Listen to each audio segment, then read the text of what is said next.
নমস্কার, পাঁচফোড়ন চ্যানেলে আবার তোমাদের সকলকে স্বাগত জানাই। তো আজকে বানাবো হচ্ছে একটু চিলি চিকেন। তো চিলি চিকেন তো সবাই বানায়, সবাই জানে। তো আমি বানাবো আমার মতো করে, তো ভাবলাম তোমাদের সাথে একটু শেয়ার করে নিই। তো চিলি চিকেন বানানোর জন্য আমি প্রথমেই নিয়েছি বোনলেস চিকেন, চিলি চিকেনের পিস করে কাটা আছে যেটা। তো চিলি চিকেনটাকে বানানোর জন্য প্রথমে চিকেনটাকে একটু ম্যারিনেট করে রাখতে হবে। তো প্রথমেই আমি চিকেনটাকে একটু ম্যারিনেট করে নেব। এর জন্য আমি চিকেন তো নিয়েই নিয়েছি। এবার এর মধ্যে আমি দেব স্বাদ মতো নুন। নুনটা এখনই বেশ পরিমাণ মতো দিয়ে দেবো, কেন কি পরে যখন ভাজার আগে ডিম কর্নফ্লাওয়ার অ্যাড করবো তখন তো একটা নুন লাগবেই। তো এখন পরিমাণ মতো আমি নুন এর মধ্যে দিয়ে দেবো।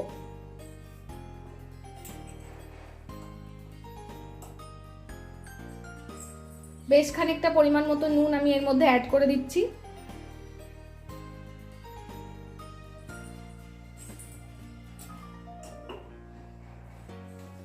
এরপর এর মধ্যে দেবো একটু শুকনো লঙ্কার গুঁড়ো, সামান্য একটু শুকনো লঙ্কার গুঁড়ো আমি এর মধ্যে অ্যাড করে দেব।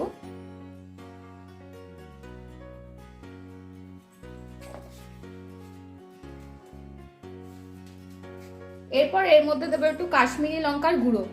কাশ্মীরি লঙ্কার গুঁড়ো দেবো যাতে পকোড়াটা ভাজলে একটা বেশ ভালো রং আসে, সেই জন্য।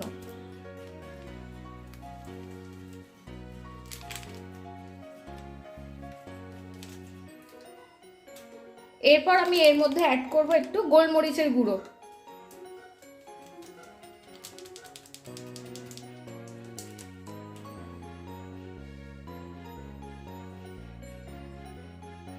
এরপর আমি এর মধ্যে দেবো একটু আদা রসুন বাটা।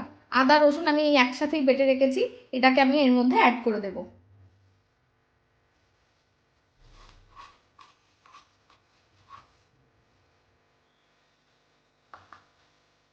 এরপর এর মধ্যে আমি অ্যাড করব বেশ খানিকটা এই পাতিলেবুর রস। অনেকেই পাতিলেবুর রসের বদলে ভিনিগার দেন, ভিনিগারও দিতে পারেন, কোনো অসুবিধা নেই। আমি লেবুর রস অ্যাড করব।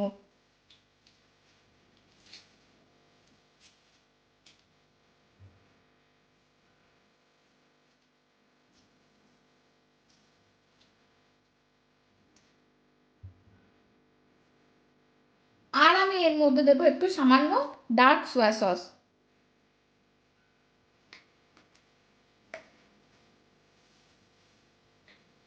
প্রত্যেকটা জিনিস আমার অ্যাড করা হয়ে গেছে, এবার এটাকে ভালো করে মাখিয়ে নেব।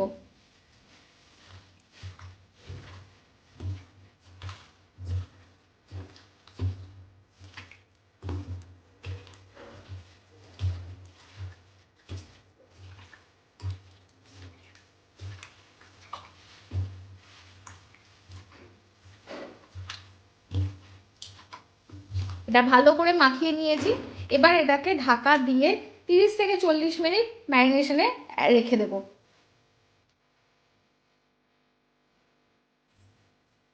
তো চলো, চিকেনটা তো ম্যারিনেট করে রেখেছিলাম, আমার 30-40 মিনিট ম্যারিনেট করে রাখা হয়ে গেছে। এবার এর মধ্যে অ্যাড করব হচ্ছে কর্নফ্লাওয়ার। বেশ কিছুটা কর্নফ্লাওয়ার দেবো, তবে খুব বেশি না। অনেকে এই সময় এর মধ্যে কর্নফ্লাওয়ারের সাথে ময়দাও অ্যাড করেন, কিন্তু এটা তো আমরা বাড়িতে বানাচ্ছি, রেস্টুরেন্টের মতো না, তাই অত মোটা কোটিংয়ের দরকার নেই, তাই ময়দা আমি অ্যাড করবো না, শুধুই অ্যাড করবো কর্নফ্লাওয়ার। কর্নফ্লাওয়ার দেওয়া হয়ে গেছে। এবার এর মধ্যে দেবো এই একটা ডিম, ডিম ফাটিয়ে এর মধ্যে দিয়ে দেবো।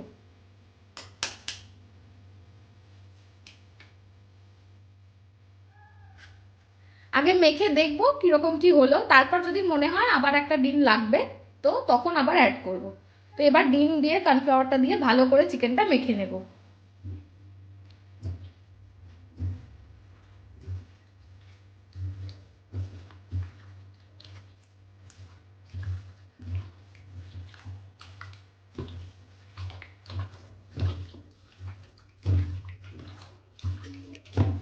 ভালো করে মেখে নেওয়া হয়ে গেছে, ডিম আর লাগবে না, এটা একদম মাখা হয়ে গেছে। তো এটাকে আবার 10-15 মিনিট একটু রেস্টে রেখে দিয়ে তারপর ভাজতে শুরু করব। তো চিকেনটাকে কর্নফ্লাওয়ার আর ডিম মাখিয়ে আমার রাখা হয়ে গেছে 10-15 মিনিট। তার মধ্যে আমি কড়াই তেল বসিয়ে দিয়েছি, সাদা তেল। সাদা তেল বসিয়ে একদম ভালো করে গরম করে নিয়েছি। এবার গ্যাসের ফ্লেমটাকে কম করে দিয়ে একটা একটা করে চিকেন ভাজতে শুরু করব। চিকেন ভাজার সময় অবশ্যই এটা খেয়াল রাখতে হবে গ্যাসের ফ্লেমটা যেন একদম কম থাকে। গ্যাসের ফ্লেম যদি জোরে হয়ে যায় তাহলে কি হবে, ওপরের দিকে কোটিংটা ভাজা হয়ে যাবে আর চিকেনটা ভাজতে কাঁচা থেকে যাবে। সেই জন্য সবসময় গ্যাসের ফ্লেমটা লো থেকে মিডিয়ামে রেখেই এই চিকেন গুলোকে ভাজতে হবে। এবার আমি এক একটা করে চিকেন দিয়ে সব কটা চিকেন ভালো করে ভেজে নেব।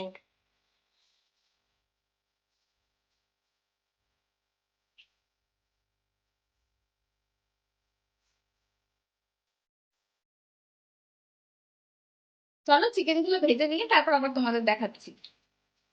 দেখতেই পাচ্ছ চিকেন গুলো আমার এক পিট করে ভাজা হয়ে গেছে। এবার আর এক পিট উল্টে দেবো। উল্টে দিয়ে আবার ভালো করে এটা ভাজা হতে দেবো।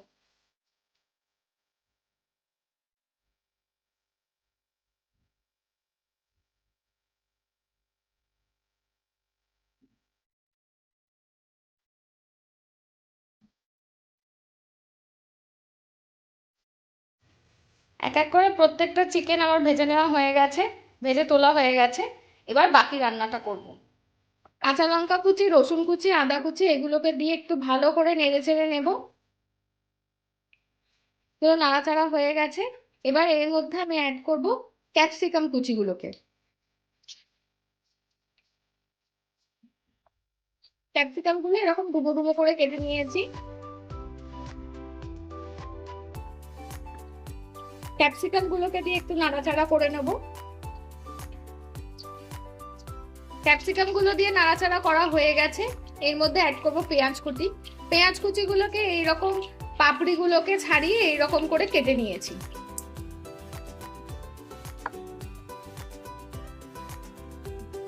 এবার পেঁয়াজ কুচি গুলোকে দিয়েও বেশ খানিকক্ষণ নাড়াচাড়া করে নেব।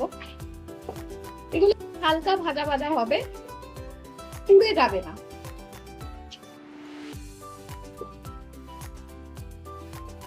পেঁয়াজ আর ক্যাপসিকাম দিয়ে আমার ভালো করে নাড়াচাড়া করা হয়ে গেছে। এবার আমি এর মধ্যে অ্যাড করবো সস গুলোকে। প্রথমেই দেবো একটু রেড চিলি সস। হ্যাঁ, আপনারা যে যেমন ঝাল পছন্দ করেন সে সেরকম দেবেন। এরপর দেবো টমেটো কেচাপ। বেশ খানিকটা টমেটো কেচাপ দেবো।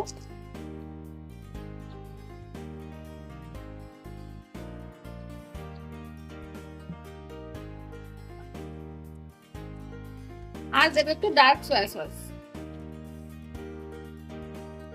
এগুলোকে দিয়ে এবার ভালো করে মিশিয়ে দেবো। সসগুলো দিয়ে ভালো করে মেশানো হয়ে গেছে। এবার এর মধ্যে আমি অ্যাড করব সামান্য একটু চিনি। এই চিনিটাই কিন্তু এর স্বাদটাকে ব্যালেন্স করবে। এই যে সামান্য একটু চিনি আমি এর মধ্যে অ্যাড করে দেব। চিনিটা অ্যাড করে ভালো করে মিশিয়ে দেব।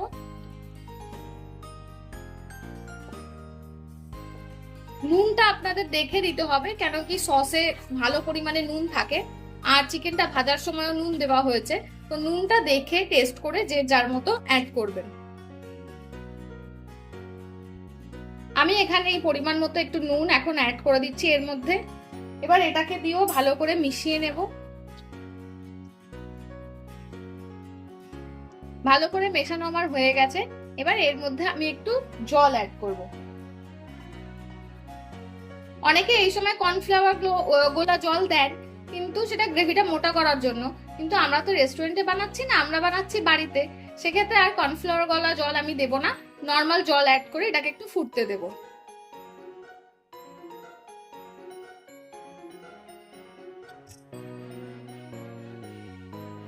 জল অ্যাড করে ভালো করে এটা মিশিয়ে নিয়েছি। এবার এটাকে একটু ফুটতে দেব। গ্রেভিটা আমার একদম ফুটে গেছে, আপনারা দেখতেই পাচ্ছেন। এবার এর মধ্যে আমি এক এক করে চিকেন গুলোকে অ্যাড করে দেব।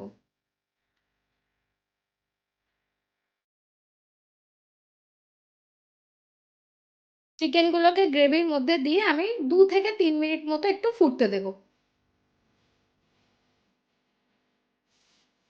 গ্রেভির মধ্যে চিকেনটা দিয়ে আমার ভালো করে ফোটানো হয়ে গেছে। এবার ওপর থেকে অ্যাড করে দেবো একটু গোলমরিচের গুঁড়ো আর কটা কাঁচা লঙ্কা চেরা রেখেছিলাম, 2-3টে। এই কাঁচা লঙ্কা চেরাগুলোকে এর মধ্যে অ্যাড করে দেবো, দিয়ে ভালো করে মিশিয়ে নেব।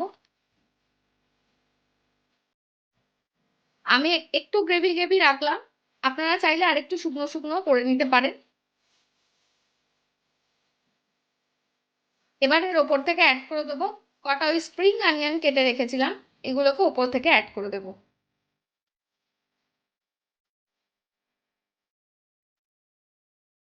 ব্যাস তাহলেই চিলি চিকেন আমার একদম রেডি।